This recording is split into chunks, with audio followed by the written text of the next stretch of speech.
So geht es nicht. Da brüche ich mir nach 2 Minuten mein Kreuz ab. Ja. Dass die Bladen aber auch nicht halten da.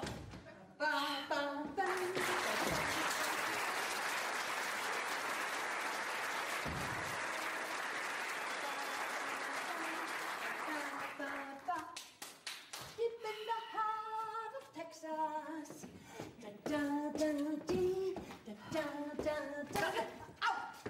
Ja, sag einmal, hast du mich jetzt erschreckt. Da kann ich mir der schönste Schlag treffen. Warum sagst du nichts? Ja, du hast doch bei der Tür schon zum Jodeln angefangen. Was fuhrwerkst du überhaupt einmal nach da herin? Du hast doch gestern erst putzt. Ich möchte einfach, dass es schön ausschaut, wenn der Tommy wieder heimkommt. Nein. Vor 4 Wochen hat er geschrieben, dass er wahrscheinlich einen neuen Vorarbeiter kriegt und dass er dann vielleicht ein paar Wochen frei nehmen kann. Und dass er dann vielleicht kommt. Vielleicht. Der kommt ganz gewiss. Ja, und seit der Zeit putzt du jeden Tag wieder narrische. Wir haben schon fast kein Holz mehr auf dem Boden. Du, noch 4 Wochen und wir hocken im Keller drin. Glaubst du, Schwester, du regst mich auf? Also regst schon eher du mich auf. Sag einmal, was pappst du eigentlich alle 2 Tage die Gurkenbladel da ins Gesicht? Weil das die Jackie Kennedy auch macht. Das habe ich nämlich in der Zeitung drin gelesen. Ja, das macht die Haut jünger. Aha. Und du meinst, dass das bei dir noch was nutzt? Du sei du nicht so ausgeschämt, gell? Ja, sag einmal. Ist das da drüben vielleicht unser Gurkensalat für heute auf die Nacht, den du da im Gesicht backen hast? Ha? Es ist doch nur eine halbe Schüssel da. Außerdem vertrage ich sowieso keinen Gurkensalat, der druckt mir immer so. Und jetzt sprich mich bitte nicht mehr an, da fallen mir immer meine Bladeln runter. Wenn ich was sag? Na, ich. Meine Schwester, glaubst du, hast wirklich einen Vogel? Aber was sag ich denn? Ein ausgewachsener Lämmergeier hast du. Jetzt tu mal deine Haxen auf Zeiten, kommt das noch putzen kann. Das seid doch nicht so ungut, glaubst du das? Also, okay, alle, aber. Hopp, hopp, hopp. Was? Gottes Willen, macht mal ja keine Sauerei da rein, verstehst? Entschuldigung, liebe Schwester. Und immer schön aufwischen, gell, damit es sauber ist, wenn er kommt. Der Bubi. Das Zeiten.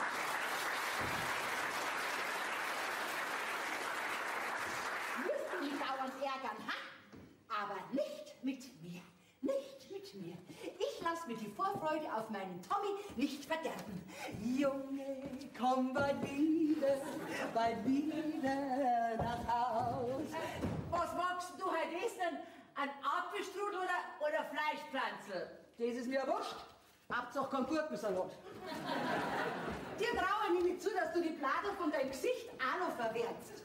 So, das war jetzt das letzte Wort, das ich mit dir gewechselt habe. Für immer. Na, für heute. Das werde ich gerade aushalten.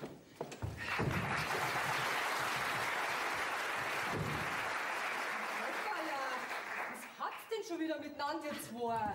Die regt mich sowas von auf. Geh, Mama. Mama, jetzt bleib halt da. Also, Tante Joni, das ist ja wirklich nimmer normal mit euch. Seit die Nachricht gekommen ist, dass der Tommy wiederkommt, seid ihr nur noch am Streiten. Mei, was ist denn bloß los mit euch? Ach, ich weiß doch auch nicht, Berlin. Manchmal habe ich das Gefühl, sie vergunst mir einfach nicht, dass mein Bub wieder heimkommt. Ach, geh, so ein Schmarrn. Sie freut sich doch auch, das weiß ich. Aber weißt, sei mir fein jetzt bitte nicht böse, aber so ein bisschen übertreibst du das vielleicht schon mit deiner Putzerei. Ja, kann schon sein. Aber ich möchte halt einfach, dass es sauber ist, wenn er heimkommt. Den weiten Weg von dem Texas da drum. Drüben. Wo ist drüben? Tante Loni, man sagt in Amerika drüben. und nicht drund oder drum. Ja, also kommt der Tommy auch von Texas drüben, verstehst du? Ja, das ist doch wurscht. Ob von Rom oder drüben. Hauptsache, er kommt überhaupt. Mein Gott, gerade 13 Jahre war er alt, wo wir zu dritt nach Amerika rüber sind. Ja, mein Gott, ein neues Leben wollten wir anfangen. Na, der Herr Rühm hat ja nach dem Krieg nichts gegeben. Aber dann ist der Opa gestorben und ich bin wieder rüber. Hab doch deine Mama mit dem ganzen Sach und dem Hof nicht im Stich lassen können. Hast das halt doch ein bisschen gern, dein Schwesterherz, gell? Damals schon. Ja, der Bub ist drüben geblieben bei seinem Vater. Vorübergehend haben wir gemeint. Aber dann hat jeder sein eigenes Leben gehabt, das er nicht mehr hergeben wollte. Ich bin herumgeblieben nach der Scheidung und der Tommy ist ein richtiger Texaner geworden. Wie es ihm wohl geht, ha? Gell, das weißt du doch. Ja, er hat doch immer geschrieben, dass es ihm gut geht. Und dass er mittlerweile eine riesengroße Ranch hat. Ja, ja, aber richtig ausführlich waren seine Briefe ja nie. Ich meine, seine ganze Ausbildung, seine erste Freundin, seinen ersten Rausch. Hab ich alles nicht mitgekriegt. Naja, aber wenigstens ist er ein tüchtiger Bauer geworden. Rancher, Tante Loni. Na gut, dann Rancher. Du, sag einmal, wie schaut ihn überhaupt aus? Ha? Meinst du, dass der seine Mama noch kennt? Gut schaust du aus. Na ja, also das letzte Foto, was ich ihm geschickt hab, das war 5 Jahre alt, gell? Da verändert man sich fast schon. Und mehr Falten habe ich bestimmt auch gekriegt. Jetzt hörst du aber auf. Erstens hast du noch gar keine Falten. Na ja. Höchstens ein paar. Ja, und dann? Meinst du, dass ein Sohn, der nach so langer Zeit seine Mama wieder sieht, als allererstes auf die Falten schaut? Hast du auch wieder recht. Also. Warte mal, Ernie, bin gleich wieder da, okay? Oh, meiner Tommy.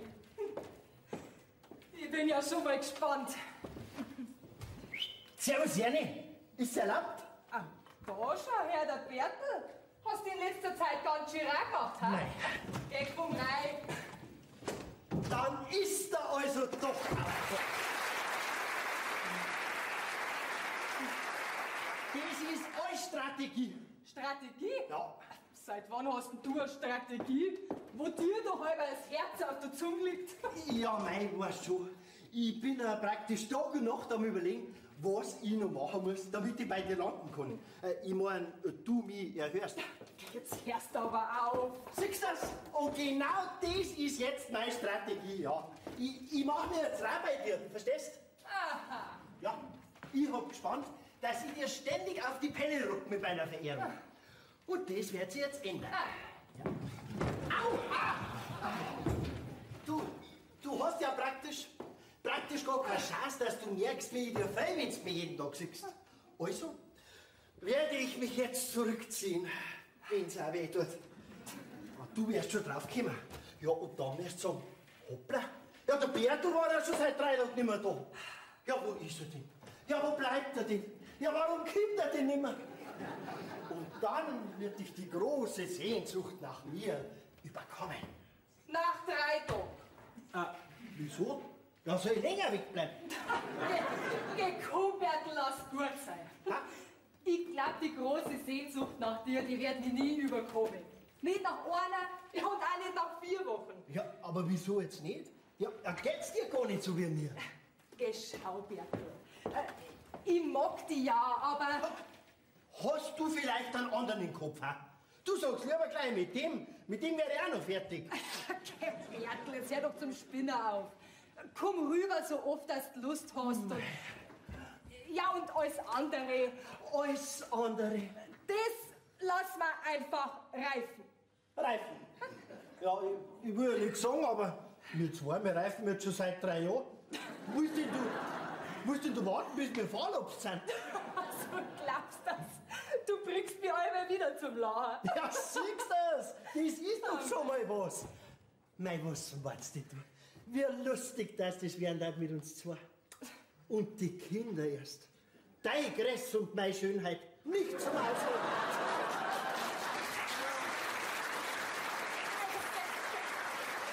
Du bist doch wirklich ein unverbesserlicher Kasperl. Das ist eine Strategie. Ah, Bertel, Lohne, hab ich dir nicht? du auch schon wieder da. Ja. Schön langsam wärst du lästig wieder glätten. Also, das darfst du jetzt auch wieder nicht sagen, Tante Loni. Der Berkel hat jetzt nämlich mittlerweile eine Strategie. Eine Strategie? Das ist mir wurscht. Ernie, schau mal her. Meinst du, dass ich eins von den 2 Dirndl zum Empfang da anziehen kann? Oder sind die zu jugendlich? Ja, also der Ausschnitt ist auf jeden Fall zu jugendlich für dich. Ja, der darf vielleicht zu der Ernie passen, aber du solltest besser hochschlossen gehen. Du gehst halt nicht so früh. Oh, nein, du, das ist wunderbar. Ja, aber jetzt habe ich bloß ein Problem. Ich weiß doch nicht genau, wann er kommt. Und jetzt kann ich doch nicht wochenlang geschnickelt und bügelt in so einem Festtagsdirndl rumrennen. Was? Wer kommt da? Ja, wieso weiß nicht noch nichts? Ja, warum hat mir da keiner was gesagt? Weil dir das nichts angeht und jetzt verschwindet. Warum? Komm. Wir haben doch schon alles ausgemacht, oder? Du und denk immer an deine Strategie. Das war eine blöde Idee. Was hat er denn? Du, aber morgen komm ich gleich wieder vorbei, gell? Pfiat euch. Gell, du weißt das doch. Er meint halt immer, es müsste mehr zwischen uns sein, als halt ist. Mein Gott, dann nehmen wir halt endlich. Vielleicht wagst du noch. Das ist ja nicht mehr zum Aushalten, mit der ums Haus rumstreicht, wie so ein verliebter Kader. Das hat doch noch alles Zeit. Ernie, ich sag dir was, ich halte das bald nicht mehr aus mit der Warterei. Keine Nacht schlaf ich mehr vor Wiedersehensfreude. Und wenn ich endlich schlaf, dann habe ich Albträume. Albträume, dass ich voller Dreck und Speck bin, wenn die Tür aufgeht und mein Tommy reinkommt. Also wenn das deine einzigen Probleme sind. So, und jetzt versöhnst du dich endlich wieder mit der Mama. Ich? Wieso ich? Sie fängt doch eine an, macht sie lustig. Na? Also gut, meinetwegen. Aber noch einmal, wenn es mir so saudumm anredet, gell, dann ist Schluss.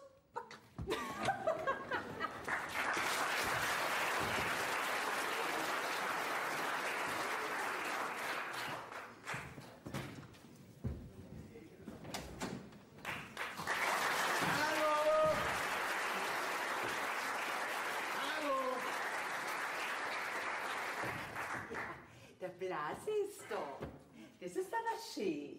Du bist das bloß. Was heißt jetzt da bloß, ha? Was bist denn du überhaupt aber so unfreundlich zu mir? Bin ich nicht. Ist die Lohne nicht da? Siehst, dass du irgendwo... Der ist beschäftigt. Was willst du denn da von der Loni? Das sag ich nicht. Geht dir nichts an. Ja, dann halt nicht. Aber weißt du, was ich da sag? Und wenn du noch ein paar Dutzend solche Unkrautgewächse daherbringst, deshalb hast du auch kein Glück bei der Loni. Dagegen bei mir. Dann komm ich später noch einmal. Später hast du auch kein Glück, begreif doch das endlich. Ach, nix. Lassi, sitz dich halt einfach zu mir ein bisschen her. Kannst doch mit mir auch ein bisschen plaudern. Plaudern über was? Ja, da fällt uns schon was ein, gell? Mir nicht. Was hältst du überhaupt die Bläme so krampfhaft da? Au! Finger weg, den muss ich persönlich überreichen. Nix scherer. Nein, ich wollte jetzt sagen, das war jetzt aber gar nicht nett von dir, Blasi. Ich bin halt einmal kein netter Mensch. Ich geh wieder. Magst vielleicht ein Schnäpsal? Ja, aber dann geh ich. So freilich. Blasi, ich geb dir einen guten Rat. Zieh nicht jeden Tag so alten Veilchen daher, das nervt die Loni. Ja, bei uns schaut sie schon bald aus wie in einer Aussegnungshalle. Die Lone hat zu mir gesagt, sie liebt Alpenfeilchen. Aber doch kein Urwald nicht. Und außerdem hat die Loni von dem Mannsbruder endgültig und für alle Zeiten Schnauzen, ich mein, Nase empfohlen. Das sagt die mir jeden Tag. Ich dagegen, ich war jetzt... Du schon wieder, Blasi. Loni, endlich bist du. Ich will ja nichts sagen, gell. Aber wir haben uns erst gestern gesehen. Was, so lang ist das schon wieder her? Bin ich jetzt überflüssig. Loni, ich glühe wie ein Hochofen. Dann tue ich mal den Schnaps weg, gell? Weil Schnaps in einem Hochofen, das ist gefährlich. Darf ich dir deine Lieblingsblümlein überreichen? Schon wieder, Alpenfeilchen. Schon langsam komme ich mir vor wie bei meiner eigenen Beerdigung. Naja, aber trotzdem. Danke, Schicke. Das ist aber komisch. 1, 2, 3. Kannst oder willst du mich nicht erhören? Ha? Bin ich dir so zuwider? Geh, Blasi, das hat doch mit dir persönlich gar nichts zum tun. Pass auf. Schau mir an. Ich glaube, Faust, du hast schon ganz vergessen, was dir da generell entgeht. Oh. Da habe ich gar nichts vergessen. Ja. Und wenn ich mich so zurückerinnere, dann entgeht mir da jetzt und in Zukunft gar nichts. Oh, das ist hart. Aber trotzdem, Loni, ich war ganz handsam. Du darfst mich praktisch gar nicht wahrnehmen. Ja, für was soll ich dich dann heiraten? Ja, ein bisschen natürlich schon. So ab und zu, verstehst du so. Loni, soll ich mich vor dir auf die Knie schmeißen? Oh, ich blase bloß nicht. Komm. Schau, ich hab mir das so schön vorgestellt. Komm, legen wir uns einfach zusammen. Ha? Ich mein, legen wir unsere Grundstücke, die schon nebeneinander liegen, einfach zusammen. Aha. Und dann, ich bin einsam, du bist einsam. Oh, wer sagt denn dir, dass ich einsam bin? Oh, das fühle ich. Ach, ein Mann mit Gefühl, das war ja ganz was Neues. Weißt du was, Blasi? Du bist ein netter Kerl. Ja, jetzt sagst du selber. Aber so wie es ist, so ist mir gerade recht. Und wenn jetzt noch mein Tommy kommt, dann bin ich sowieso rundherum glücklich. No ist er nicht da. Aber er kommt, und zwar bald, und das fühle ich. Mit dir kann man nicht reden. Weißt du was? Ich gehe jetzt heim und sauf meine solchen Rausch an, dass ich 3 Tage die Welt nicht mehr kenne. Das heißt jetzt davon. Das ist doch mir wurscht. Ich muss den Brummschädel am nächsten Tag nicht aushalten. Du bist herzlos. Ich weiß. Du bist ein Eisklotz. Ich weiß. Neben dir erfriert man. Ich weiß. Ja, wenn du schon es weißt, dann braucht er ja nichts verzeihen. Weißt du was, ich besauf mich jetzt. Das hast du schon mal gesagt, lass dich nicht aufhalten. Bis zur Besinnungslosigkeit. Deine Sache. Und anschließend, wenn ich wieder nüchtern bin, dann häng ich mich auf. Gut, aber bevor du dich aufhängst, schaust mir deine Kiermägd, gell? Nicht, dass das an mir hängen bleibt. Loni, mir graut vor dir. Und jetzt schwing dich, gell? So. Loni, sei nur ein bisschen entgegenkommend. Nur ein kleines bisschen, Loni. Also glaubst du, so ein alter, verliebter Kader ist ja lästiger als wie ein Junger? Jetzt so schleicht dich. Und ich hab aber gemeint, auch eine alte Kuh schlägt zwischendurch noch gerne mal ein Salz. Also jetzt mach's, gell?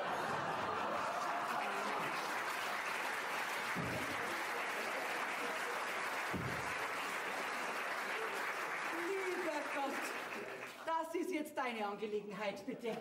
Treib ihm seine Flausen aus oder lenk sie in eine andere Richtung. Amen. Kaffee, mein Gott, sind da. Jetzt spült er nicht wieder die heilige Johanna vom Scheiterhaufen. Wenn dir mein Gesicht nicht gefällt, kannst du gerne in der Küche raus Kaffee trinken. Also jetzt komm, müssen wir denn allerweil streiten, ha? Ich streite doch nicht. Kannst jetzt du mit mir überhaupt nicht breien? Über was denn?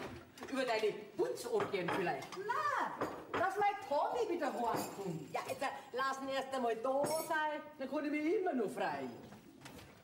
Ich weiß schon, warum du so grantig bist. Das hat gar nichts mit dem Tommy zu tun. Mehr hab ich dazu nicht zu sagen. Du bist nur so fuchtig, weil der Blase nichts will. Ach, der ist ja so traumhappert. Der ist ja lächerlich, als wäre ein Schlafwagen am Abstellgleis. Ich meine ja nur, Zenta. Wer dich nicht will, der ist dich auch nicht wert. Wer mag denn mich schon noch? Es ist doch weit und breit kein brauchbares Mannsbild in Aussicht. Ja, ich meine ja bloß, du sollst nichts tun, was du hinterher vielleicht bedauern kannst.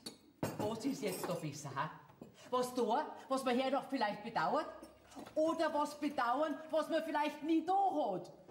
Ja, Schwester, das war ja jetzt ein ganz gescheiter Spruch. Den hätte ich da gar nicht zutraut. Du traust mir nie was zu, das weiß ich schon. Aber jetzt schau mal her. Nicht einmal der Blasi mag mich. Dabei ist doch der wirklich kein Adonis. Der und sonst auch nicht besonders hell auf der Platten. Ja, Zeta, warum willst du die dann unbedingt haben? Ja, das frage ich mich auch. Eigentlich hast ja du recht, gell? Sag mir doch.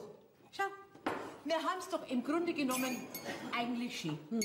Da darf doch so ein Mannsbild bloß stören. Na klar, da darf uns ja bloß im Weg umgehen. Müsstest dann da auch kochen, obwohl du selber gar keinen Hunger hast. Und dann nur das, was dem Herrn passt oder schmeckt. Seine Unterhose müsstest du waschen. Ja. Zwischendrin hätte er dann auch noch so gewisse Anwandlungen. Ja, mit denen kann ich mir eventuell noch anfreunden. Senta, mit deinem Alter, jetzt hörst du aber auf. Mei, Aber jetzt einmal im Ernst. Kannst du dir vorstellen, dass der Tag und Nacht so um dich rumwuseln darf? grausam. Sag ich doch, noch mehr Falten darf's kriegen. Drum leg doch immer die Gurkenbladeln auf, weil das hat doch bei der Jacke Kennedy auch geholfen.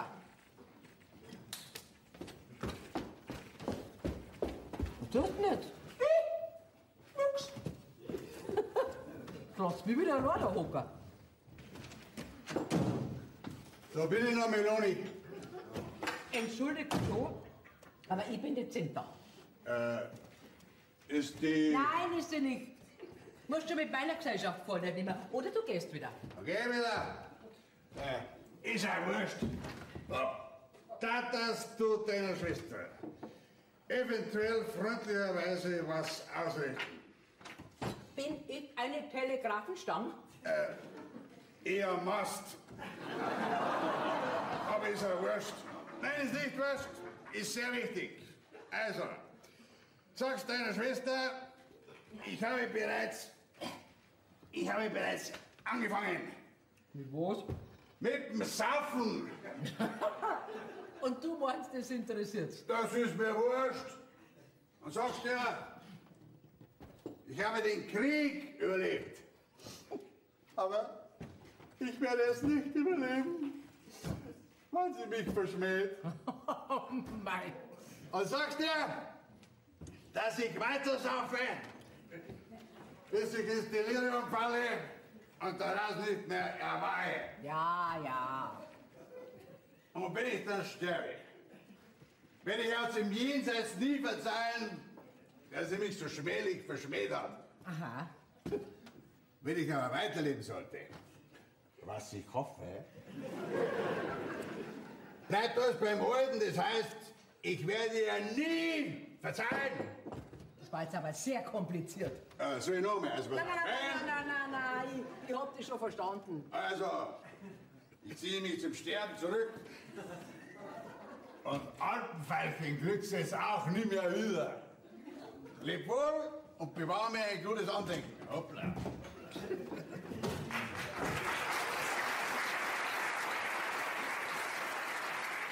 Ja, sauber erwischt. Und so anhaltend. Warum kann jetzt ein Mannsbild wegen mir nicht so leiden?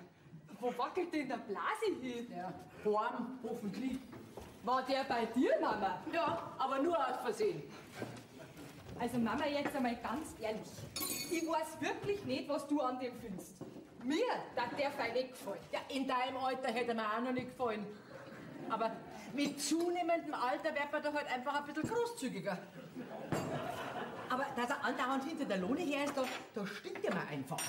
Ach, schau, Mama. Eifersucht. Schmarrn, so keine Eifersucht. Schluss aus, Ende der Debatte. Wer bin ich denn überhaupt? Sag doch, Mama. Und wegen dem platterten Uhu, da lege ich mir nie mehr Gurkenscheiben aufs Gesicht. Also die lurt der Papa ja wirklich nicht gescheit. Ja, Tante Loni. Was soll jetzt das bedeuten? Das bedeutet, dass es heute auf die Nacht keinen Gurkensalat mehr gibt.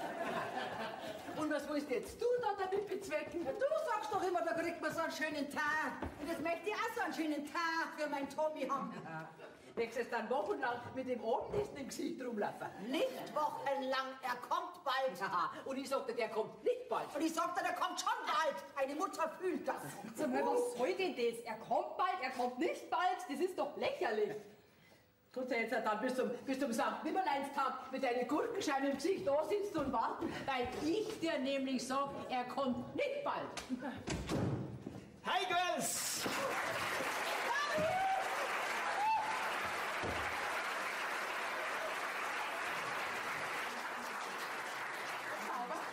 Aber jetzt hat's der Schlag getroffen.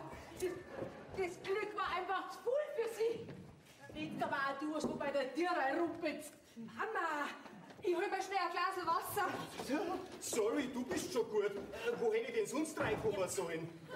Mama, jetzt wach schon auf. Dein Tommy ist da aus Texas. Mein Tommy von Texas drüben. Drüben! Aber jetzt mach mir keine Angst, jetzt wach schon auf. Schau mich an. Du Du musst es schütteln. Loni, aufwachen. Dein Tommy ist da. Was schüttelst du mir denn so? Tommy! Oh Gott! Und das ganze Gesicht voll Gurkenbladel. Ich bin gleich wieder da. Das ist vielleicht eine nette Begrüßung, wenn man gerade um die halbe Welt unterwegs war. Tante Zenta, jetzt lass dich doch erst einmal drucken. Unser Tommy. Bist du ein fescher junger Mann geworden. Ist es schön, dass du endlich wieder heimgefunden hast. Du Tante, du musst doch nicht gleich warnen. Ich war doch gar nicht. Und wenn der bloß vor frei. Ja, und wen haben wir denn da? Na, ist es die kleine Ernie? Das Madern mit die Rattenschwanzerl über die Ohrwaschel. Ja, Tommy, das bin ich. Also bist du fesch geworden? Ich glaube es nicht. So lang war ich fort. Viel zu lang, Tommy, viel zu lang. Was meinst du, was wir mit deiner Mama ausgestanden haben? Mein Tommy, du, die Tante Loni, die hat ja so Sehnsucht gehabt nach dir. Ja, warum hast du den nicht blicken lassen? Ich mein, deine Briefe haben uns ja gefreut, aber wenn du selber mal gekommen warst, dann wäre manches leichter gewesen für deine Mama. Ja, für uns alle. Ja, das ist eine lange Geschichte. Schaut, zuerst haben wir kein Geld gehabt, dann ist der Papa gestorben, ja, und ich habe mich dann ganz allein um die Ranch kümmern müssen. Aber eigentlich hätte ich jetzt erst einmal einen Durst. Und ich bin auch fertig. Lass die Brücke! Mama!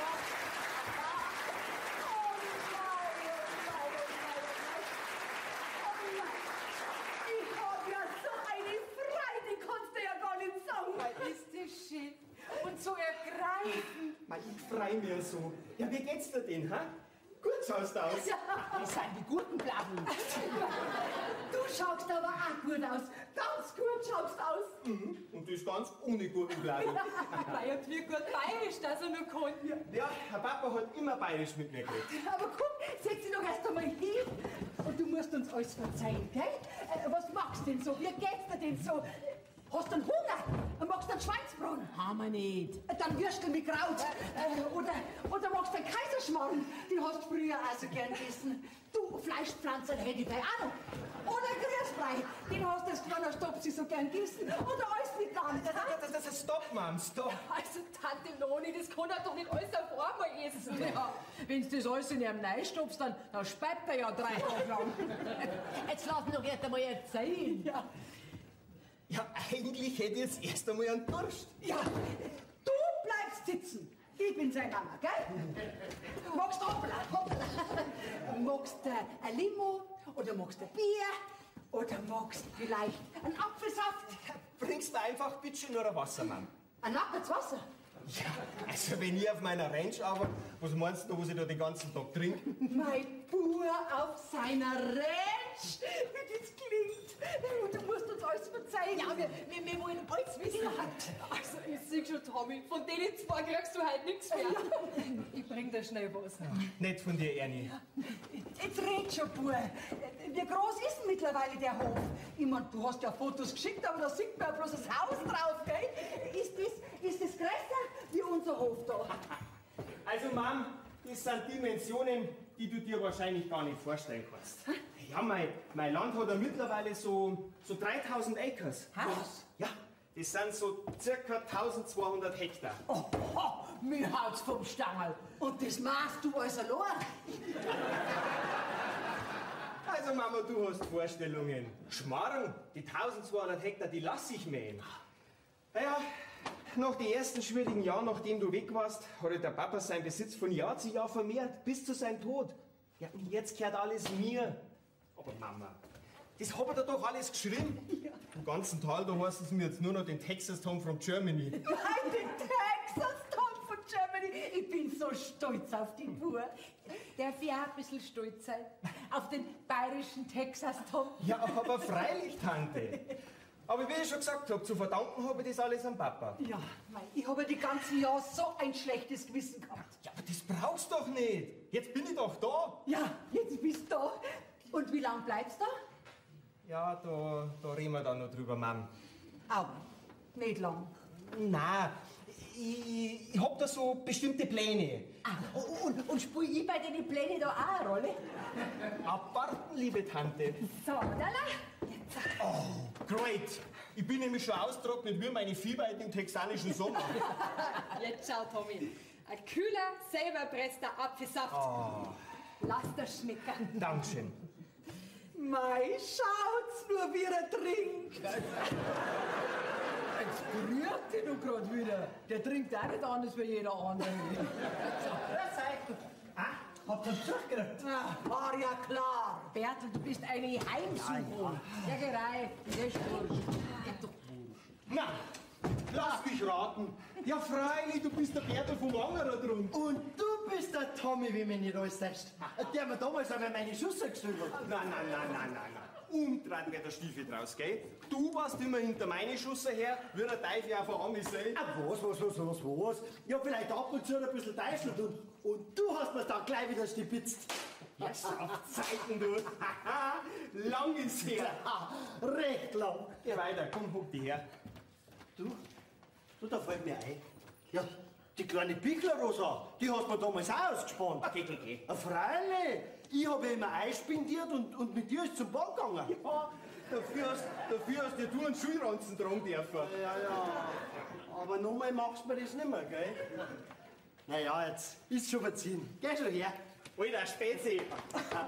Wie lange bleibst denn du eigentlich da? Das ist vielleicht einmal Willkommensgruß. Also, das hörst aber auf, gell? Der ist kaum bei der Tür herin, da fragst du, wie lange das er da bleibt. Was geht denn dir das überhaupt an? Nix, so halt. Ja, komm. Ja, warum? Du hörst, Bertel, denk immer an deine Strategie, gell? Wegen besonderer Vorkommnisse bis auf weiteres außer Kraft gesetzt. Er wollte halt gleich seinen Spielgefährten aus Kindertagen begrüßen. Danke schön, Bertel. Du, schaust dich morgen einmal wieder rein bei uns. Da kannst du Gift draufnehmen. Du hast aber nicht vor, dass du für ganz da bleibst. Oder? Also jetzt schleichst du aber, gell? Wir wollen unsere Ruhe. Du, da damit schaut schlecht aus. Da hinten wartet nämlich schon der Nächste. Was? Für deine Nacht. Habe ich doch richtig gesehen, dass da ein Taxi hergefahren ist.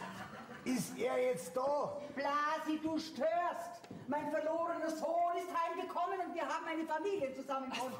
noch geschmollener geht's nicht. Geh mal, lass wohl. Grüß Gott. Na, ja, ist das nicht der Grimmelblasi? Er kennt mich da. Endlich bist du da. Jetzt bist du gewachsen. Ist schon erlaubt. Na, eigentlich nicht. Auf dein Stell, erzählst mir jetzt. Er ist noch kaum bei der Tür herin. Und hat uns noch nicht einmal alles erzählt. Jetzt komm, jetzt lass gut sein, Mama. Schau, da muss ja nicht alles doppelt erzählen. Da war ich heute so oder so nicht fertig geworden. Da komm ich morgen gleich wieder. Da, schaut aber her. 1200 Hektar hat sein Ranch und im ganzen Land heißen sie nur den bayerischen Texas, Tom. Hey Tommy, ja, jetzt tu mir du nicht so viel babbeln, gell? Magst du doch was wissen? Später, Mama. Aber wo wir jetzt gerade so schief beieinander sind, da muss jetzt gleich was loswerden, bevor es mich reißt. Mom, Ja, könntest du dir vorstellen, dass du mit mir nach Texas gehst? ich? Nach Texas? Sie? Nach Texas? Die Loni nach Texas. Jesus. Jetzt schaust du nicht so verhagelt rein. Ja, ich hab gemeint, du bleibst jetzt erst einmal da. Ja, Mama, ich bleib doch nur ein bisschen. Aber schau, du bist damals weg von mir, weil du der Center helfen wolltest und der Hof nicht gut da gestanden ist. Ja, aber die Zeiten haben sich geändert. Deutschland hat ein Wirtschaftswunder, die Landwirtschaft boomt. Was bummst? Und der Hof da, der kann doch jetzt von der Ernie geführt werden. Die Ernie ist mittlerweile eine gestandene Bayerin. Mama, jetzt war der richtige Zeitpunkt, dass du mit mir kommst. Siehst du das? Siehst du das? Der kann den Rasen nicht allein machen. Ja, aber was soll denn ich in Texas drüben? Ja, und was ist da mit mir? Na, dann bin ich ganz allein da. Du hast doch mich auch noch. Ja, schon, aber das geht jetzt alles so schnell. Die Loni nach Texas, das ist. Ja, ich weiß ja gar nicht, was das ist. Jetzt seid doch einmal Start. Hab ich vielleicht schon ja gesagt? Ja, genau, Mama, genau. Schau, du lass das jetzt einmal alles ganz langsam sickern. Ich meine, an so einen Gedanken muss man sich ja schließlich erst einmal dran gewöhnen. Eieieiei. Ich hätte vielleicht doch nicht gleich mit der Tier ins Haus fallen sollen. Ja, was ist denn? Hey, jetzt hockst du doch nicht alle so trübsinnig da. Take it easy. Also, pur, du machst mich ganz verrückt. Kaum, dass du bei der Tür herin bist. Bleib cool, Mom. Schau, ich werde dir, beziehungsweise euch allen, so viel von Texas erzählen, beziehungsweise so viel Fotos zeigen, dass es du gar nicht mehr da warten kannst, bis du das siehst. Na, mir denkt wieder keine alte Sau. Ich kann auch wieder mit dem Ofenrohr ins Gebirge schauen. Geh, Mama, du bist doch schon im Gebirge. Red doch nicht. Du weißt ganz genau, was ich meine. Also, bringt zuerst einmal eine Brotzeit für den Buben Kim. Ich glaub's einfach nicht. Aber Texas, das war schon einmal was. Komm mal damit. Au! Weißt du, ich hab da drüben so 30.000 Rindviecher, da fällst du auch nicht mehr groß auf. Das war jetzt aber gemein,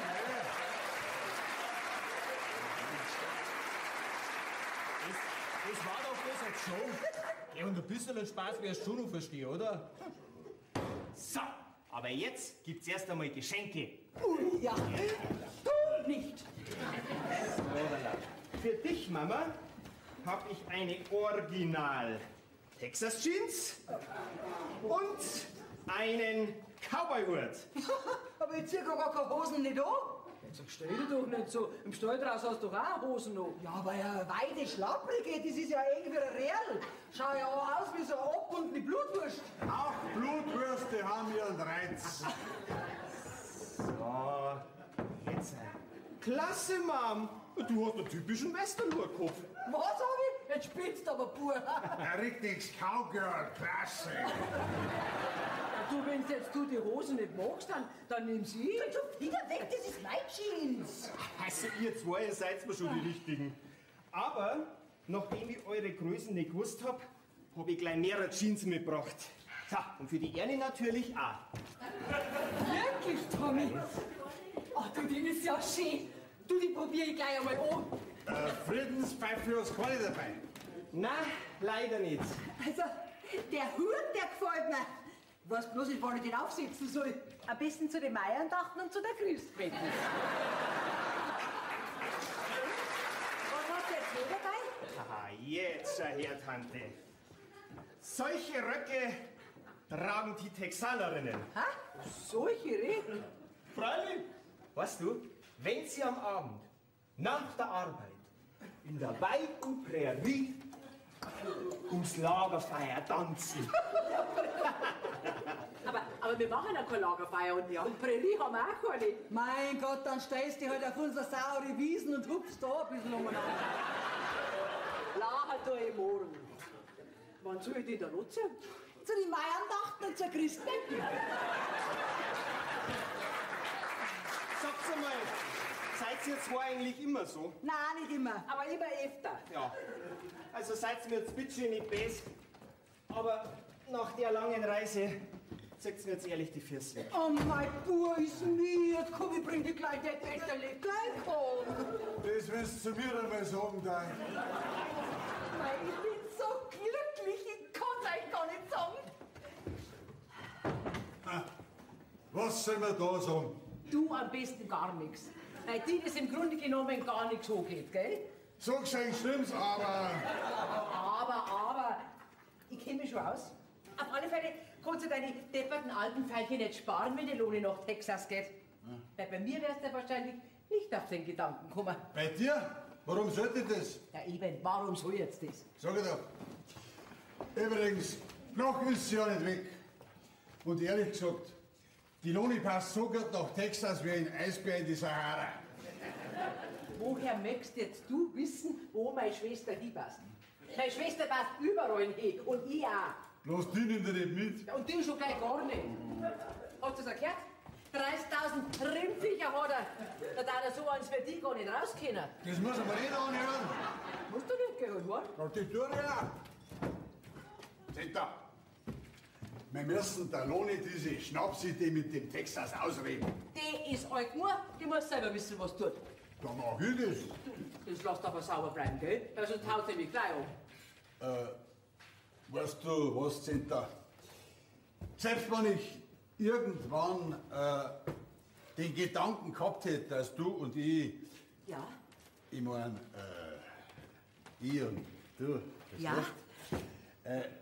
dann wäre mir der spätestens jetzt gründlich vergangen. Weil so eine Bischgurken wie du bist, tut sich kein Mann mit einem klaren Verstand freiwillig an. Ja, dann sag mal, du hörst doch da nicht schon!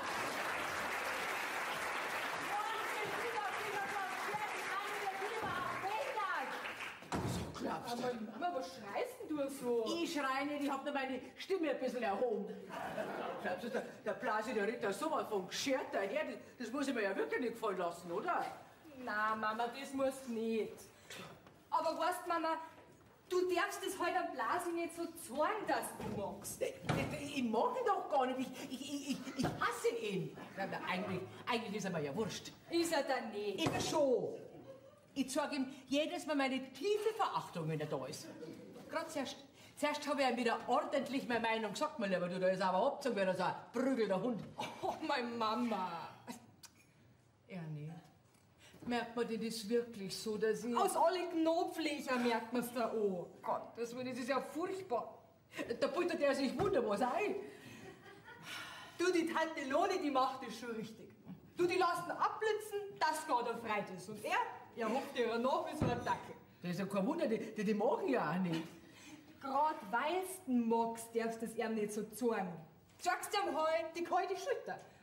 Und welche? Mama. Ach, Ernie, was werden das werden, wenn wir zweimal Leute sind, hä? Wir zwei, wir kommen schon klar. Ja, schon, aber du wirst irgendwann einmal heiraten und dann bin ich ganz allein von Gott und von der Welt verlassen da. Ja, und bald wird das einmal so weit sein.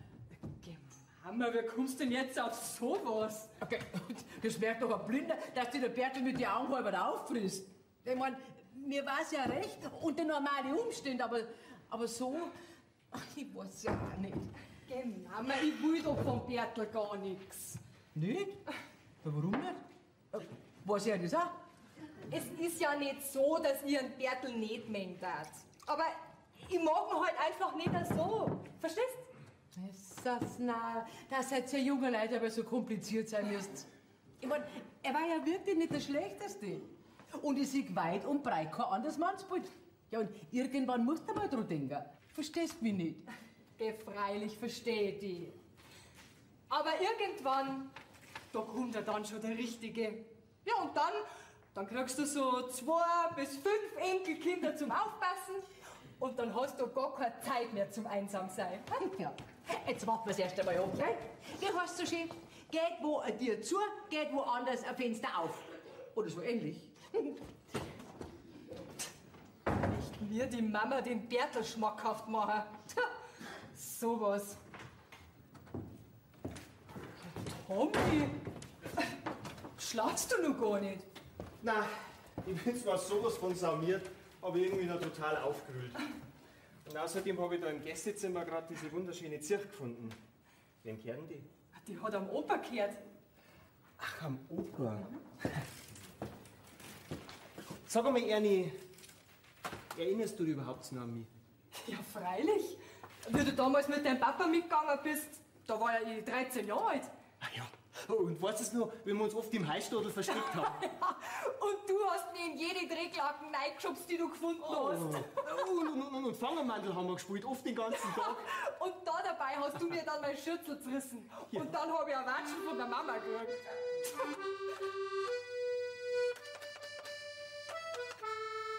Du kannst ja richtig spulen. Ja, ein bisschen schon. Weißt du, nach der Arbeit, da spiele ich oft mit meinem besten Spezi, am Ronny, am Lagerfeuer. Er mit der Gitarre und ich mit der Zirch. Komm, erzähl. Was soll ich da schon erzählen? Das harte Ranger-Leben, das gefällt nicht jedem. Aber um nichts auf der Welt möchte ich das noch mal eintauschen. Weißt, wenn du den ganzen Tag draußen bist, auf dem Pferd sitzt und so weit wie du schauen kannst, gehört das ganze Land nur dir. Das ist so schön, Ernie, das kannst du überhaupt nicht vorstellen. Das heißt, du musst bald wieder zurück. Mal schau, Ernie. Die Arbeit, die macht sie nicht von allein. Und so schön unsere Berge da sind. Aber meine Heimat, die ist drüben. Ich dachte eigentlich wie das berühmte Blärmi ohne Wasser. Aber apropos Blärmi. Sag mal, wenn in Kärnten die ganzen Alpenveilchen da. Ist bei euch wer gestorben? Die alten Veilchen bringt der Blase immer der Tante Loni. Ja, der verehrt ja schon seit Jahren heiß und innig. Aber sie zirkt halt überhaupt nicht. Wie lang bleibst du denn dann da, Tommy? Ja, so 4 bis 5 Wochen schon. Bis dahin müssen sich halt an Mom schon einmal entschieden haben. Weißt du was, Ernie? Wie war denn das eigentlich, wenn du mitgedacht? Geh, wo denkst du denn hier? Das geht doch nicht. Naja, du hast schon recht. Stimmt schon. Was darf denn dann aus deiner Mama werden? Außer ihr darfst den Hof verkaufen. Ja, und sie kam auch mit. Hey, du Platz war für alle da, mehr Platz, als wir überhaupt brauchen. Tommy, du hast vielleicht verrückte Einfälle.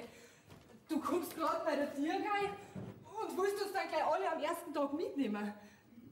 Du, ich glaube, das Gescheiterste ist, wir gehen jetzt alle ins Bett und schlafen erst bei der Nacht drüber. Ja, das wird dann das Gescheiteste sein. Ernie, wo bist denn? Ach, Bertel. Hey, was willst denn du schon wieder? Du, ich bin miert und ich will jetzt in mein Bett. Das weiß ich eigentlich selber nicht so genau, was ich da will. Mich treibt umeinander. Ich habe ein ganz ungutes Gefühl. Und ich hab das Gefühl, dass jetzt nimmer die Zeit zum Reden ist. Was auch immer. Und außerdem gibt's überhaupt gar nichts zum Reden. Für mich schon. Weißt du, ich hab da irgendwie so einen siebten Sinn. Ich spür's, dass da was in der Luft liegt. Verstehst du das ja nicht? Das versteh ich nicht. Und was soll denn da auch in der Luft liegen? Mein Bertel, und jetzt bitte schön geh. Weil wenn die Mama oder der Tommy sehen, die denken ja weiß Gott was. Genau um den Tom geht's. Das ist doch vollkommen wurscht, was sich dieser texanische Cowboy-Verschnitt denkt. Der sollte doch gleich wissen, wo der Bertel am Most holt und wo es da bei uns in Bayern lang geht, verstehst? Der braucht doch nicht noch einer halben Ewigkeit von diesem Texas rübertanzen und meinen, er kann bei uns die ganze Welt auf den Kopf stellen. Und mir womöglich wieder mein Madel ausspannen, so wie damals. Cousin und Cousine, geht nicht. Nicht vor der Heiligen Kirche und in Bayern schon gleich gar nicht. Sag einmal, Bertel, was redst denn du da für einen Schmarrn daher? Das kannst du dir gleich ausrichten. Nicht noch einmal. Nicht in die Bertel. Ich hab die Elternrechte, das kannst du dir klar machen, gell? Und wenn der das nicht schnallt, dann red ich mal Kontakte mit diesem sauren Bürscherl. Und wenn der in seinem Texas noch so viel tausend Rindviecher hat, mit so einem wie mir, wird der nicht fertig. Der lupft ja hier auf seine Cowboy-Stiefel. Und zwar mit links. Sag ihm das. Sag einmal, Bertel, hast du was getrunken? Ist sie vollkommen klar. Weißt du was? Mir wird das jetzt zu dumm. Bevor du da das ganze Haus jetzt zusammenschreist, geh ich lieber ins Bett. Dann kannst du nämlich mit dir allein weiter palavern. Ich spür's, dass da was im Busch ist. Aber ich werde kämpfen. Sag ihm das. Kämpfen! Der kann sich warm ziehen. Sag einmal, was schreist denn da so rum? Was soll sie wem sagen? Du bist das. Was tust denn du noch da? Weißt du, da hat jetzt einer ganz laut umeinander geschrien. Und hab aber leider nichts verstanden. Sag einmal, was tut das, Bertel? Was ich? Ich bin ja gerade erst gekommen. Ach so. Ja, und? Was wolltest du? Eigentlich nix. Alles so gut. Ja, ist noch was? Nein, eigentlich nicht. Halt! Eigentlich schon. Was, Bertel? Was? Jetzt schlafst du eine Nacht, schlaf ich eine Nacht. Ja. Und falls es dann irgendwelche Probleme gäbe, da reden wir dann ein anderes Mal drüber. Aber gell? genau das- Aber ich wüsste nicht, was wir zwar für Probleme hätten. Ja? Wir zwar Spätzchen aus Kindertagen. Probleme? Nein, bestimmt nicht. Ich glaube, ich weiß schon, woher der Wind war. Aber die erwische ich trotzdem noch.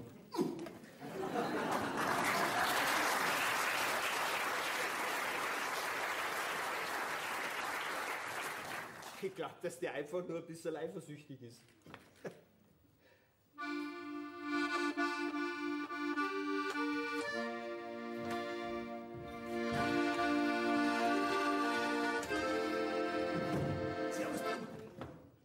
Schlafst du nicht? Ja, siehst du ein Bett und mich drin liegen? Ja, freilich. Du, entschuldige, ich bin ja ganz durcheinander, gell? Ja, noch einer. Warum bist du durcheinander? Das Angebot, das du mir vorhin gemacht hast, von wegen, ich kann mit dir nach Texas gehen, kann das wirklich? Ich hätte doch nichts sagen sollen. Also, im Prinzip schon, Blasi. Ja. Aber schau, du kannst dir doch da noch Zeit lassen mit der Entscheidung. Ja, erstens bin ich nur ein paar Wochen da und zweitens kann man sowas nicht innerhalb von ein paar Stunden entscheiden. Ja, du hast bestimmt recht. Aber was hält mich da schon zurück? Mein kleiner Hof drüberhalb der Straße, den kann ich verpachten. Und wenn die Lohne nicht mehr da ist, dann ist ja alles sinnlos für mich.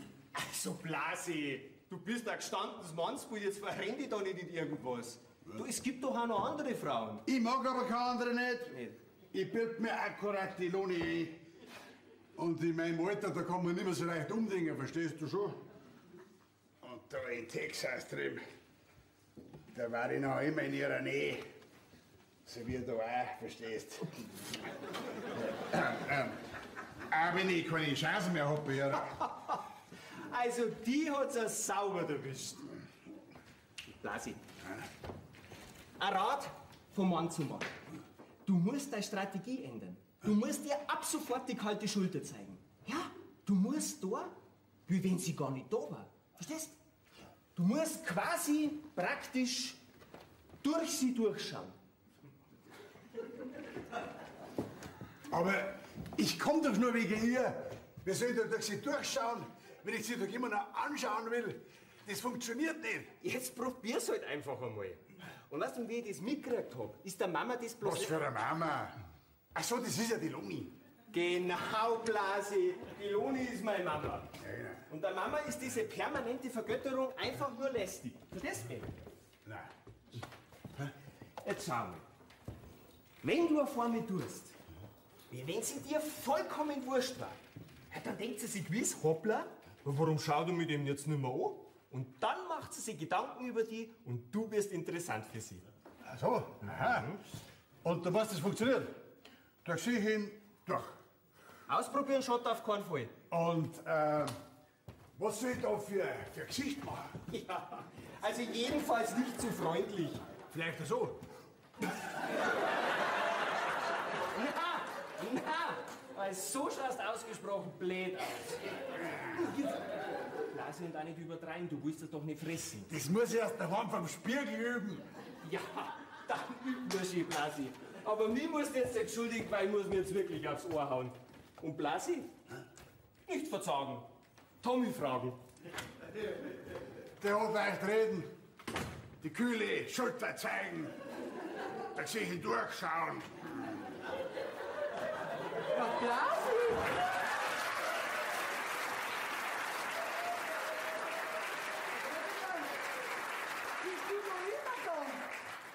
Was soll das werden, wenn es fertig ist? Ich schau durch dich hindurch. Pass aber auf, dass du dabei nicht das Knack brichst, gell? Und dass das weißt. Ab sofort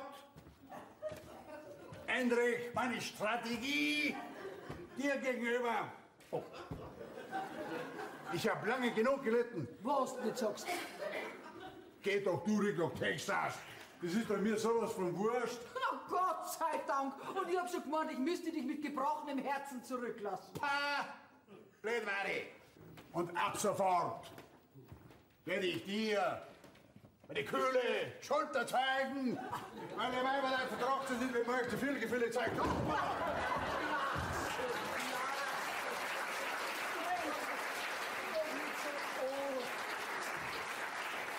Und jetzt mal im Ernst, werde ich so nicht interessanter für dich? Na, im Gegenteil. Jetzt weiß ich genau, dass du narrisch geworden bist. Ich hab's gewusst, das haut nicht hin, das haut nicht hin. Mein Gott, na, so ein Kasperl.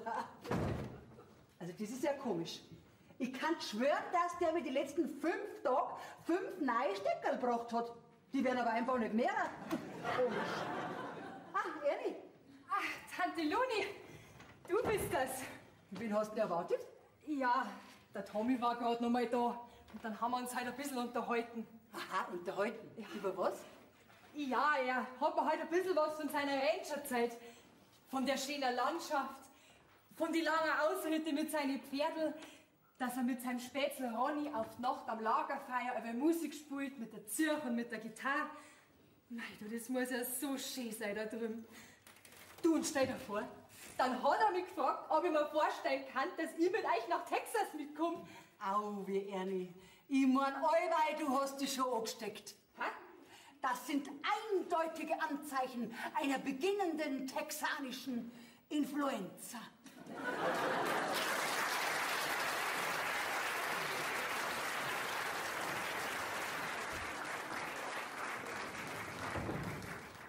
Also ich verstehe dich doch wirklich nicht, Mom.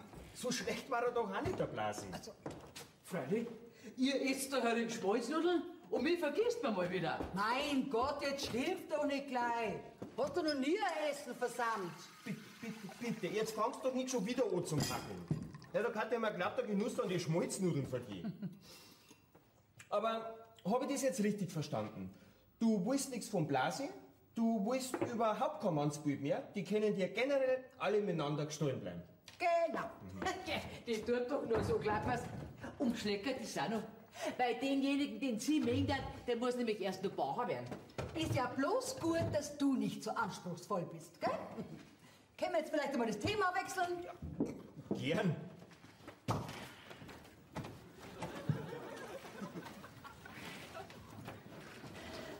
Schau mich her, Mom. Ja, verreckt. Ja, das ist ja ein Gott von einem Mannsbild. Wer ist denn das? Wer heißt denn der? Wo wohnt denn der?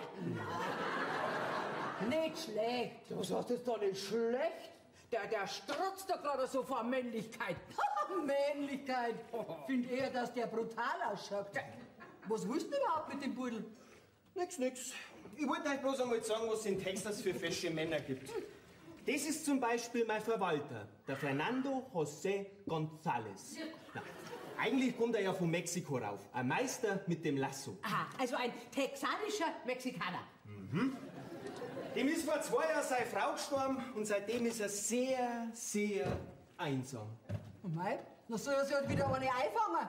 Tommy, nimm mich mit. Dem Mann kann geholfen werden. Von dir?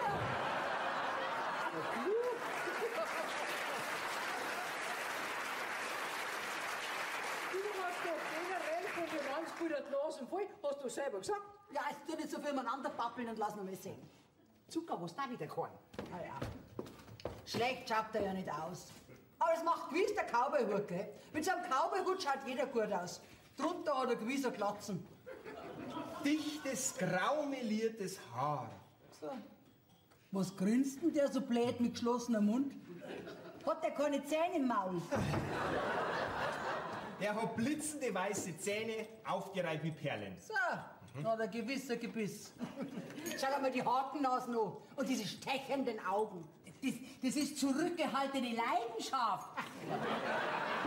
Sage dem, dir muss man ja einen bauen. Bloß der Bäcker, der das Exemplar bauen soll, der ist noch nicht geboren. Gewiss ist der klar und gestumpfert. 1,93. So, dann hat er X oder O Haxen. Also die sind so lang und gerade wie die Tannen vor unserem Hof.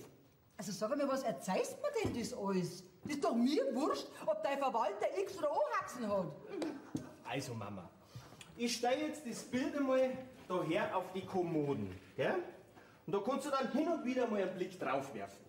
Und falls das nichts hilft, dich von Texas zu überzeugen, dann muss ich dich vielleicht damit was anderem überraschen. Mit was? Nix. Dankeschön für die Schmalznudeln.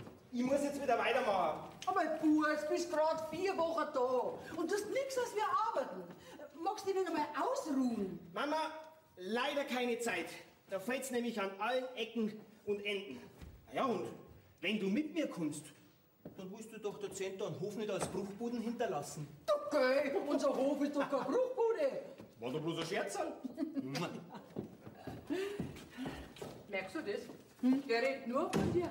Ja, dir hat er das Beutel von dem Texaner unter den Nosen und du darfst mitgehen. Ist ja wieder mal typisch. Schau mal. Ja, nein. Was wirst du jetzt reinschauen? Du grinst jetzt so typisch glücklich bläg, wie eine einsame Kuh, die aus Versehen auf einer Stierwiesen gelandet ist.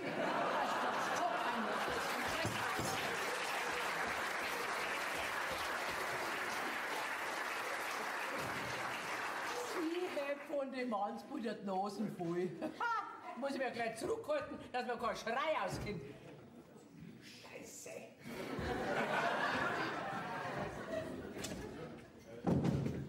Grüß dich, Zenta. Grüß dich. Soll ich der Lohne schreien? Nicht nötig. Halt ganz ohne die obligatorischen Blumen. Der Blumenladen, der war schon zu. Aber ich kann nicht mehr gekriegt. Aber der Lohni hätte ich sowieso gar nicht mehr gebracht. Eben dann? Vielleicht dir? Was, mir? Ach so, ich verstehe. Wenn die Lohne nicht mehr zum Heim ist, dann kann man ja zur Not nur auf mich zurückgreifen, gell? Nein, so ist das nicht. Ich darf doch... Du deine Praxen da weg. Aber ich hab doch sonst einmal nicht gekriegt. Aber fragen darf man zuerst, das gehört sich so. Gut, dann frage ich halt. Krieg ich bitte eine Nudel? Frag doch nicht so blöd, niemand nicht. Ja, das wollte ich doch. Weiber. Was ist denn das für eine Verbrechervisage, ha? Das geht dir gar nicht so. So. Dann hättest du mir eventuell auch ein Blumenstickerl mitgebracht. Möglich, wenn das scheiß Fenster nicht... Nein, wenn der Blumenladen nicht schon so gewesen wäre. Ja, aber nimm dir doch eins von da. Die sind eh alle von mir. Sind aber nicht für mich bestimmt. Also was soll ich dann damit? Das stellst du dann ans Fenster. Depp, dann kann ich es ja gleich stehen lassen. Eben. Au, geht's noch? Ohne habe ich da erlaubt, gell? Das ist mir das blöd. Ich geh wieder. Freilich. Dein Bauch hast ja jetzt voll, gell? Ja. Aber dass du mal eine gepflegte Unterhaltung mit einer Dame führen darfst. Eine gepflegte Unterhaltung? Mit was für einer Dame? Jetzt schwingst du aber, gell? Aber gern. Wollte sowieso. Da. Mit dem schönen Gruß von mir. Damit deine arme Seele eine Ruhe hat. Dankeschön, Blase. Weißt du, wie glücklich bläht du jetzt grinst? Wie eine einsame Kuh, die aus Versehen auf einer Stierwiesen gelandet ist. Glaubst du, du bist sowas von... Bringst das heute noch raus oder soll ich bis morgen warten? Da war's und da bleibt's. Wenn's du nur giften kannst, dann bist du schon glücklich, gell? Weißt du was? Froh bin ich, wenn du in Texas bist, mit einem Fernandes José Fixbums da. Gonzales, was der... Ach.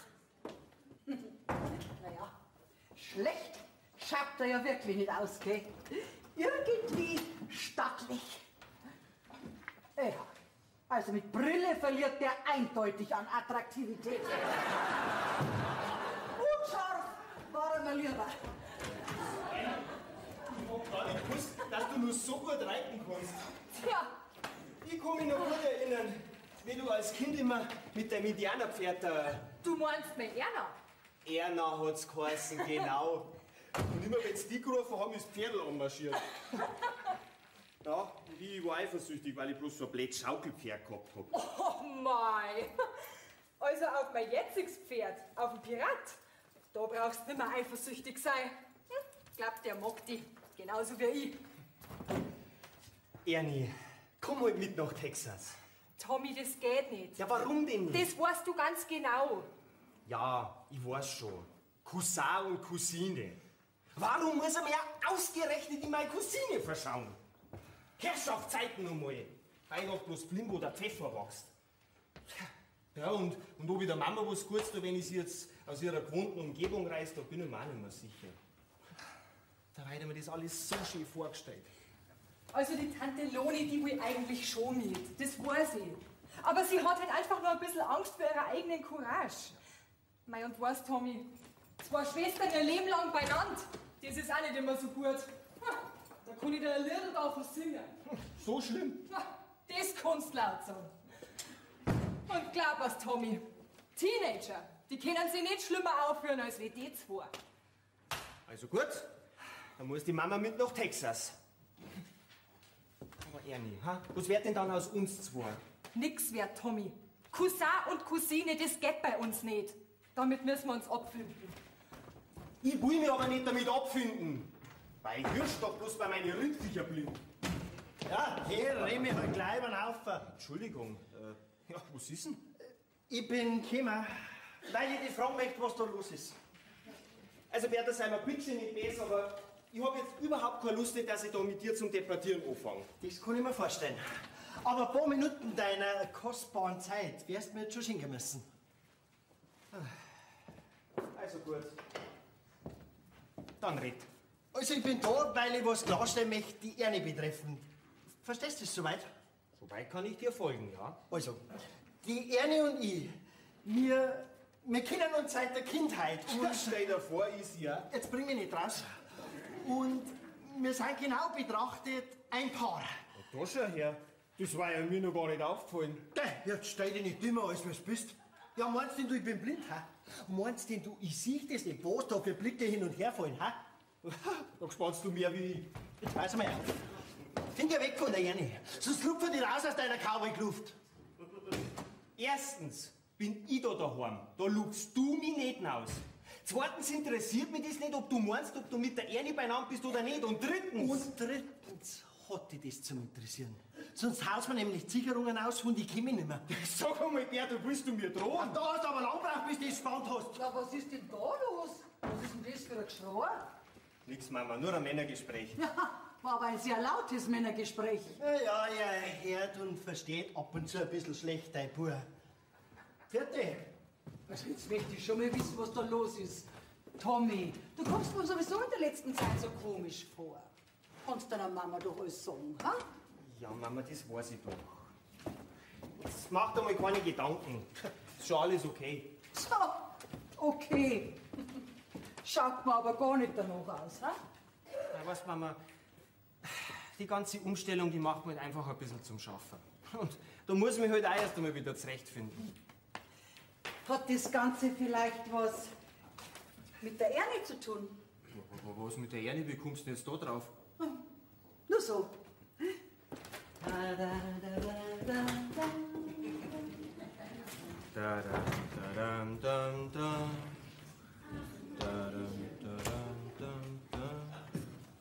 Grüß dich. Was willst denn du schon wieder da, Blasi? Das weiß ich eigentlich nicht. Ja. Aber weißt so viel wie ich. Eigentlich wollte ich mir einen Rauscher saufen. Was, ein Rausch? Was da gehen mit dir? Dann saufen uns mit einem anderen Rausch an. Da bin ich dabei. Du zahlst. Na, freilich. Warte mal, ab der wievielten Maß hast denn du einen Rausch? Ja, also 5 brauche ich schon, gell? Was, 5? Na, sauber, du bringst mir noch um Haus und Hof.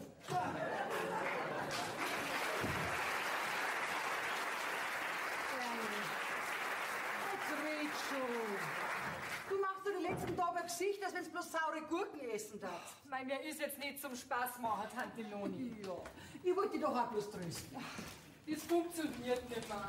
Der Tommy ist auch so komisch. Ich verstehe das gar nicht. Das ist auch besser, wenn du das nicht verstehst, Tante Loni. Ich versteh's doch selber nicht. Also hat's doch was mit dem Tommy zu tun. Habt ihr einen Streit gehabt? Hat er da was da? Kannst du nicht leiden? Ja, was denn jetzt? Tante Loni, ich bin so unglücklich.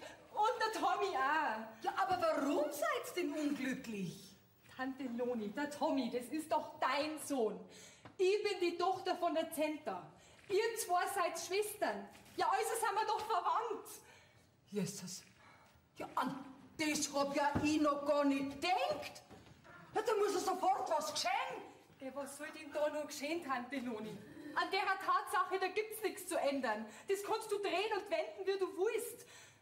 Ich bin ja bloß froh, wenn der Tommy weg ist und wenn ich nicht mehr sehen muss. Na, pass auf. Jetzt schäbert's im Schachtel. Täter! Täter! Jetzt sag's na, was bläst nur so? Brennt's irgendwo? Und wie's brennt. Und ob's brennt, an alle Ecken und Enden brennt's. Du blinde Hänger, du. Ich verstehe überhaupt nichts. Das hast du noch nie. Wie oft hab denn ich dir gesagt, dass du das Madel aufklären sollst, ha? Bist so denn aufklären? Ein Storch wird schon immer glauben. Jetzt kriegt's ein Kind. Ich halt's nicht aus. Wie kann man denn so hirnlos daherreden? Hast denn du noch nicht gespannt, dass die Ernie und der Tommy ineinander verliebt sind? Hä? Na ha! Und jetzt sind sie unglücklich und wissen nicht mehr weiter. Weil's doch verwandt sind. Ja, aber die sind doch nicht verwandt miteinander. Jetzt redest du einen Schmarrn daher. Das weißt du. Das weiß ich. Das weiß aber nicht die Ernie. Und schon gar nicht der Tommy. Ach so. Ja, ach so. Ja, und was machen wir jetzt? Ich mach gar nichts. Das machst du. Ja, aber so ganz ohne Vorbereitung, das war doch ein Schock für das Mädel. Ich hab dir 100-mal gesagt, dass du das Mädel aufklären sollst. Wie es kleiner war das viel leichter gegangen. Jetzt kannst du schauen, wie du das wieder hinkriegst und ob du überhaupt jemals verzeiht. Du lieber Himmel, was mache ich denn jetzt? Ja, und was ja noch viel schlimmer ist, wenn sich jetzt die zwei wirklich gern haben und wissen, ja, du, dann nimmt ja vielleicht der Tommy die Ernie auch noch mit. Ja, dann bin ich hier ganz allein. Also sollte die Ernie mit dem Tommy nach Texas gehen, dann opfere ich mich und bleib da. Das Opfer darfst du für deine Schwester bringen. Ja, da schaust du, gell? So blöd bin ich. Versprochen? Versprochen. Danke, Schiloni. Danke, Das ist schon gut. Keine weiteren Sentimentalitäten. Jetzt weiß ich immer noch nicht, wie und was ich da machen soll. Kannst vielleicht du... Nein. Obwohl ich weiß, dass du mit dieser Sache eindeutig überfordert bist. Das machst du. Du redest mit der Ernie und zwar sofort, gell?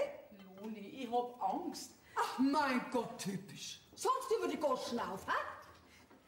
Kannst mir vielleicht helfen dabei, beim Reden? Also, wenn's unbedingt sein muss. Ja, und wenn das jetzt dann alle zwei wissen und die Ernie geht wirklich mit? Meint nicht, dass das eine große Dummheit ist? Ach, Pappalapapp. Jedenfalls darf mir Alten die Jungen nicht im Weg stehen. So. Und jetzt... Jetzt rufe ich die Ernie. Was jetzt schon? Mein Gott, Ernie? So beschiss. Ernie, deine Mama hat was zum Reden mit dir. Mama, ist was passiert? Ja. Nein, noch nicht. Kind, sitz dir mal hier da.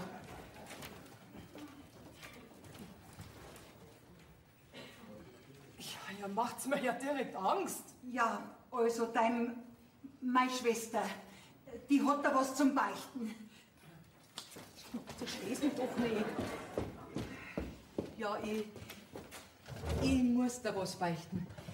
Ich weiß, ich hätte das schon viel früher sagen sollen, aber es war halt einfach nicht der richtige Zeitpunkt dazu. Ja, bis jetzt hat es ja auch keine Notwendigkeit gegeben, gell? Ja, und dann ist es ja alles gar nicht so leicht. Na, und du darfst das auch nicht so schwer nehmen. Ja, weil es ändert sich absolut nichts zwischen dir und mir. Es sei denn, du gehst mit Tommy nach Texas. Also jetzt seid's mir nicht besser, aber ich verstehe kein Wort. Und wieso sollt ihr mit dem Tommy nach Texas gehen? Das geht doch gar nicht. Geht das schon? Ja, es gibt eigentlich genau genommen gar keine Probleme. Außer, dass sie deine Mama sehr nach dir sehnen hat. Also jetzt sagt einmal, was soll denn das? Könnt ihr mir endlich einmal sagen, was eigentlich los ist? Ernie, was ich da schon lange mal sagen wollte.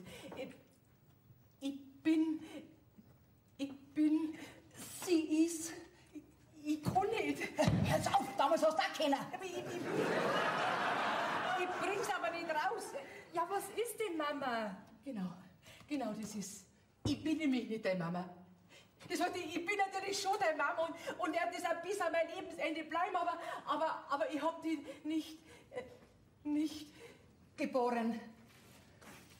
Ja, aber warum? Ich verstehe das jetzt nicht. Schau, du warst das ledige Kind von einer damaligen guten Freundin von mir, die bei deiner Geburt gestorben ist. Du hast niemanden gehabt, dein Vater ist auf und davon, Großeltern waren auch keine da. Du warst wieder heimgekommen. Und das habe ich nicht übers Herz gebracht. Also ein liebes, goldiges Putzel, wie du warst. Und dann habe ich dich zu mir genommen. 3 Wochen warst du alt, wie du zu mir gekommen bist. Und dann habe ich dich adoptiert. Und von da warst du mein Kind und ich war deine Mama. weiß jetzt gar nicht, was ich sagen soll. Ich bin ganz durcheinander. Da brauchst du jetzt gar nichts sagen. Ja, aber warum hast du mir das nicht schon viel früher gesagt? Weil's feig war. Ja, da hast jetzt du ausnahmsweise mal recht. Und ich hätte ja immer noch nichts gesagt, wenn man nicht die Loni gesagt hätte, dass der Tommy und du, verstehst mich schon? Ja, freilich. Der Tommy und ich, dann sind wir also gar nicht verwandt. Eigentlich nicht. Nein, bin ich froh. Nein, bin ich glücklich. Und mach dir keine Gedanken, Mama. Ich werde bestimmt noch Zeit brauchen, bis ich das alles verdaut habe. Aber du wirst immer meine Mama bleiben. Und irgendwann, da müsst ihr mir das dann alles ganz genau erzählen. Aber jetzt muss ich einen Tommy suchen. Ich muss ihm das doch sagen. Aber das hat ja noch Zeit. Das hat eben keine Zeit. Jetzt weiß ich auch, warum ich so groß bin und du so klar.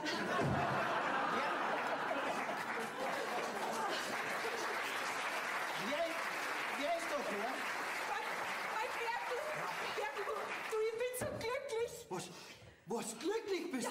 Ja, wenn das so ist, dann bin ich auch und wir. Ah, Bertel, ich glaube, du hast da jetzt was falsch verstanden. Ja, geh, aber was soll denn ich da falsch verstehen, wenn du mir so stürmisch um den Hals fällst?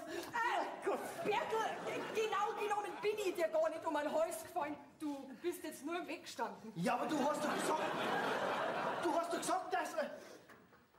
Dann bist du gar nicht wegen mir glücklich. Ernie, du kannst schon gehen. Das machen wir jetzt wir, gell? Wir klären das schon, gell? Bertele. Magst du ein bisschen hier sitzen? Dankeschön, ich stelle aber. Schau, es tut uns alle leid, weil... Wir wissen ja, dass du die Ernie gern hast, gell? Aber jetzt ist es so, dass... Sag doch, tu einmal was! Ja, aber schau, der Tommy, der hat die Ernie auch gern. Ja, sehr gern sogar. Ich hab's gewusst. Ich war die ganze Zeit für sie da. Das hat sie gewusst. Und dann kommt da so ein Tommy daher und in ein paar Tagen schaut alles anders aus. Du darfst dir jetzt nicht besser, meine Ernie. Schau, wie heißt so schön? Die Liebe ist eine Himmelsmacht. Ja, und gegen die ist kein Kraut gewachsen. Ich hab schon verstanden. Und ich werde euch jetzt auch nicht mehr belästigen. Jetzt tut er mir die leid. Ja, nutzt du nix. Aber das mit der Ernie, ich sag dir was, ich bin so glücklich. Ist besser gegangen, als wir gedacht haben, gell? Ich mein, sie hat's ja wahrscheinlich noch gar nicht ganz mitgekriegt. Da kommt sicher noch was nach, aber das Gröbste haben wir überstanden. Dem Himmel sei Dank, mein Gott. Ich kann ja gar nicht sagen, wie leicht mir ist und was für ein Zenterlast von mir runtergefallen ist. Das hättest du viel früher haben können, gell? Naja, jetzt wird sich ja in Zukunft einiges für uns ändern. Harren wir also der Dinge, die da auf uns zukommen werden. Ja, ich seh schon kommen. Ich sitz wieder Einsam und verlassen. Ich halt's nicht aus. Kannst nicht mal wieder andere Platten auflegen. Ah, das ist ja langweilig. Aber bevor wir jetzt wieder in Sentimentalitäten verfallen, Marsch an die Arbeit. wenn's mir du nur rumscheichern kannst, gell? Das war vielleicht eine saublöde Idee mit dem Saufen. So wie wir zwei beieinander sind, da kriegen wir doch in 100 Jahren keinen Rausch zusammen. Ja, hast recht. Was machen wir denn jetzt? Ja, keine Ahnung. Ich schwing jetzt auf alle Fälle meinen Sattel und reite ein bisschen. Na, was ist? Kommst du damit? Ich? Auf ein Pferdl? Bist wahnsinnig. Hock mich da hin. Eine von denen zwei wird schon kommen. Auch recht. Viel Glück. Bei was und mit wem auch immer. Wenn jetzt sie kommt, dann sag ich gar nichts. Das heißt, ich schau da sie hindurch. Und wenn die andere kommt, dann weiß ich wieder einmal aufs Verrecken nicht, was ich sagen soll. Was machst du da schon wieder umeinander? Hast du daheim keine Arbeit mehr? Schon. Die Lone hat keine Zeit, ich auch nicht. Schnaps haben wir keinen im Haus, also auf Wiedersehen. Warum bist denn du so unwirsch mit mir? Ich bin so, wie du jahrelang zu mir warst. Also wird sich nichts dran ändern. Zenterlein. Es ist jetzt wirklich nicht deswegen, weil die Loni jetzt vielleicht nach Texas geht.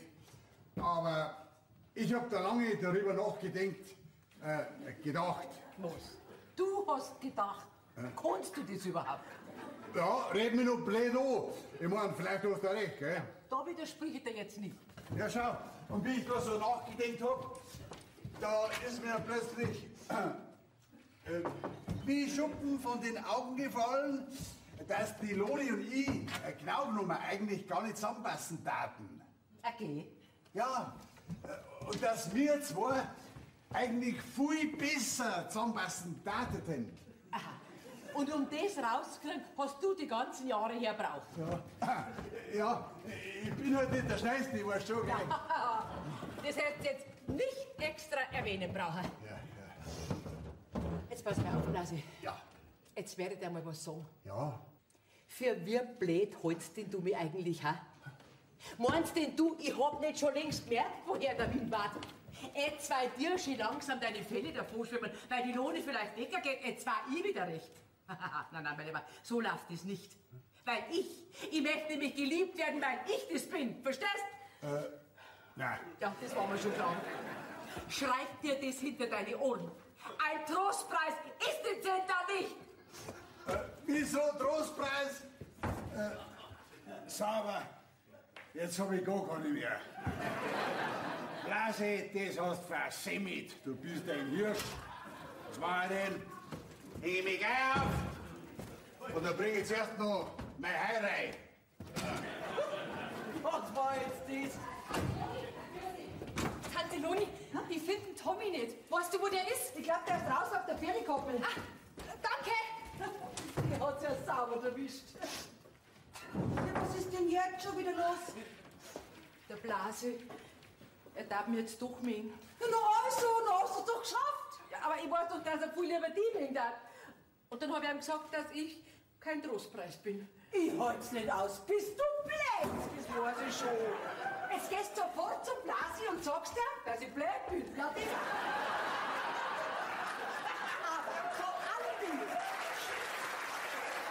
vor allen Dingen sagst du ihm, dass du das nicht so gemeint hast. Nein, das tue ich nicht. Ich habe auch meinen Stolz. Dann heißt das halt nicht. Mein Gott, glaubst du, schon langsam geht mir dieses Affentheater auf die Nerven. Bis ich meine eigenen Probleme. Was hättest denn du schon für Probleme? Der Blase mag nur die, nach Texas darf's gehen. Da hätte sie Probleme. Meine Probleme verändern mein ganzes Leben, verstehst? Da, schau rüber.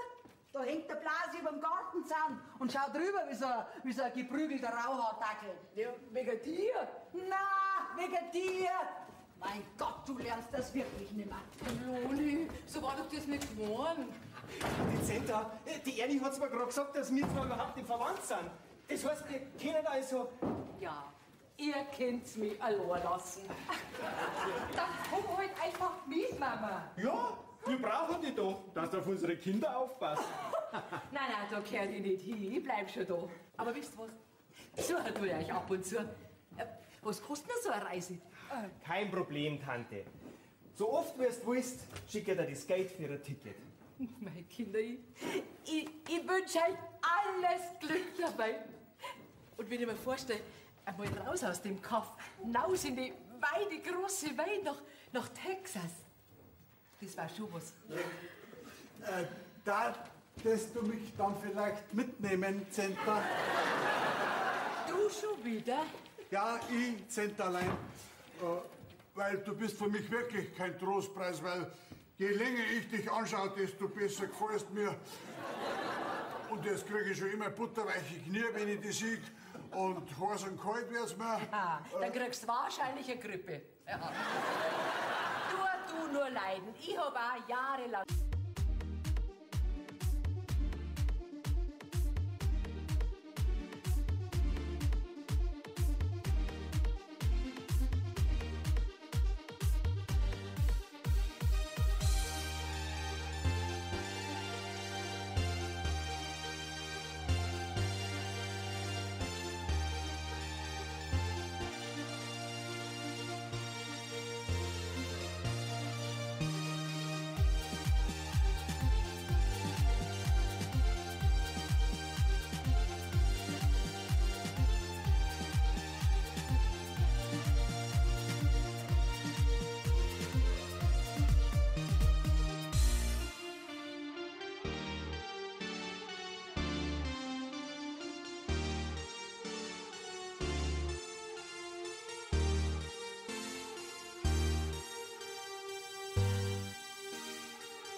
Texas geht's also. Na, ist vielleicht auch besser so. Janni, Tommy, ich wollte euch nur sagen, dass ich ein Riesendepp war. So hart darfst du das jetzt auch nicht sehen, Bertel. Ich verstehe dich doch. Schau, da kommt so ein verschollener Fast-Texaner daher. Bitte nicht weiter reden. Der Rest ist bekannt.